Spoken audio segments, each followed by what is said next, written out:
अगर पुलिस किसी को बिना रीजन बताए अरेस्ट कर देती है और जेल में डाल देती है, ऐसा पुलिस कर सकती है? क्या पुलिस कोई भी पर्सन को बिना ट्रायल के डिटेन कर सकती है? और क्या गवर्नमेंट किसी पर्सन को क्राइम होने के पहले ही जेल भेज सकती है? इन सब सवालों के जवाब आर्टिकल 22 ऑफ इंडियन कॉन्स्टिट्यूशन में दिया गया है। आर्टिकल 22 एक इम्पॉर्टेंट फंडामेंटल राइट है जिसमें सिटीजन को प्रोटेक्ट करता है फ्रॉम अरेस्ट एंड डिटेंशन और उनके राइट्स क्या है ड्यूरिंग अरेस्ट एंड डिटेंशन। और एक और इम्पॉर्टेंट चीज इस आर्टिकल की ये है कि ये आर्टिकल प्रिवेंटिव डिटेंशन अलाउ करता है, जिसका मतलब है कि गवर्नमेंट किसी किसी सिचुएशन में किसी पर्सन को डिटेन कर सकती है before committing a crime. So welcome back to my channel. चलिए इस वीडियो को स्टार्ट करते हैं। आर्टिकल 22 जो बात करता है arrest and detention in certain cases, इसमें टोटल 7 क्लॉजेज है और इस आर्टिकल की ऑब्जेक्टिव है कि आर्बिट्री अरेस्ट को प्रिवेंट करना, इंडिविजुअल लिबर्टी को प्रोटेक्ट करना और डिटेंशन प्रोसीजर को रेगुलेट करना। चलिए एक एक करके क्लॉजेस देखते हैं और ये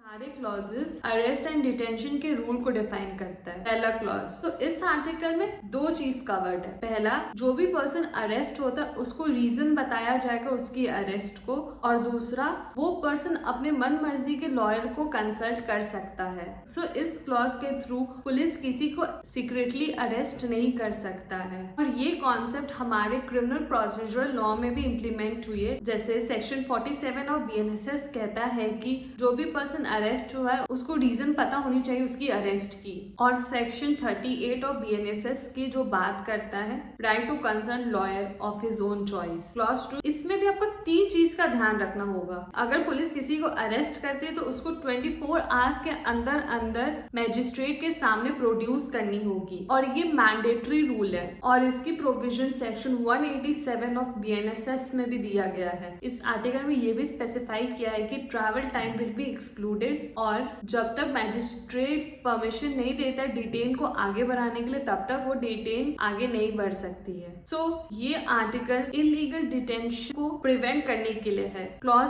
3, सो ये क्लॉज आर्टिकल 22 का एक्सेप्शन है। इसका मतलब है कि आर्टिकल 22 सब पे अप्लाई नहीं होती है। इस आर्टिकल के अकॉर्डिंग जो क्लॉज 1 एंड 2 में दिया गया वो एनिमी एलियंस पे अप्लाई नहीं होती है। एनिमी एलियंस का मतलब कि वो फॉरेन नेशनल्स जो अभी करेंटली इंडिया के साथ वॉर में है, और क्लॉज 1 एंड 2 अप्लाई नहीं करेगा जो अरेस्ट या डिटेन प्रिवेंटिव डिटेंशन लॉज के अंडर किया गया है। सो यहीं से प्रिवेंटिव डिटेंशन की प्रोविजन स्टार्ट होती है। सो प्रिवेंटिव डिटेंशन का मतलब क्या होता है? सिंपल है, प्रिवेंटिव डिटेंशन के टर्म से ही पता चल जाएगा। मतलब किसी भी पर्सन को डिटेन करना सो दैट कि वो क्राइम को प्रिवेंट कर सके। और ये क्यों किया जाता है? क्योंकि वो person in future might disturb public order या नेशनल सिक्योरिटी को, और वो ये दोनों चीज के लिए एक बड़ा सा थ्रेट है, इसलिए उससे बिना ट्रायल के ही डिटेन कर लिया जाता है। इंडिया दुनिया के उन कंट्रीज में आता है जिसमें कॉन्स्टिट्यूशन एक्सप्लिसिटली प्रिवेंटिव डिटेंशन के बारे में बात करता है। सो क्लॉज 4 कहता क्या है? इसका मतलब है कि प्रिवेंटिव डिटेंशन 3 मंथ से ज्यादा किसी को नहीं मिल सकती है अनलेस उसको एडवाइजरी बोर्ड अप्रूव करे, और ये advisory board usually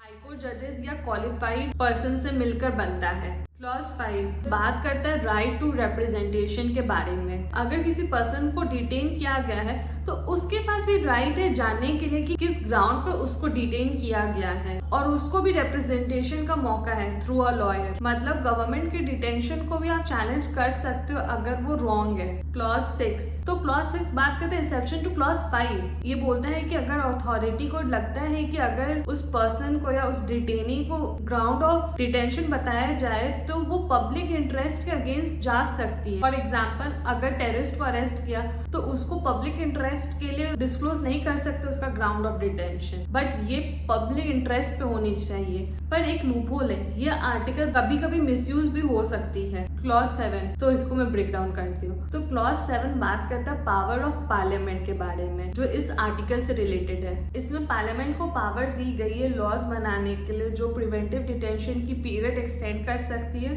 advisory board की प्रोसीजर डिसाइड कर सकती है, स्पेशल सिचुएशन में लॉन्गर डिटेंशन अलाउ कर सकती है। तो ये थी 7 क्लॉजेस। अब बात करते हैं preventive versus punitive detention. Punitive detention क्या होती है? जब कोई क्राइम कमिट होती है तो उसके बाद किसी किसी को डिटेन करना, उसको हम प्यूनिटिव डिटेंशन कहते हैं। For example conviction, court sentence, ये सब प्यूनिटिव डिटेंशन है। और प्रिवेंटिव डिटेंशन का मतलब है कि क्राइम होने के पहले ही आप उसको डिटेन करते हो फॉर पब्लिक इंटरेस्ट और फ्यूचर क्राइम को प्रिवेंट करने के लिए। अब बात करते हैं लैंडमार्क केसेस के बारे में। पहला केस है A.K. गोपालन वर्सेस स्टेट ऑफ मद्रास। इसमें A.K. गोपालन एक कम्युनिस्ट लीडर थी और उसे डिटेन कर लिया गया था इन 1947। सो इन मार्च 1950 उसे फिर से एक प्रिवेंटिव डिटेंशन ऑर्डर सर्व किया गया था under preventive detention act of 1950। तो इसी में हेबियस कॉर्पस की पिटीशन फाइल हुई थी और ये डिटेंशन को चैलेंज किया गया था कोर्ट में। इस केस में सुप्रीम कोर्ट ने कहा कि प्रिवेंटिव डिटेंशन लॉ वैलिड होगी और फंडामेंटल राइट सेपरेटली इंटरप्रेट हो सकती है। और कोर्ट ने ये भी कहा कि आर्टिकल 21 जो बात करता है प्रोसीजर एस्टैब्लिश बाय लॉ,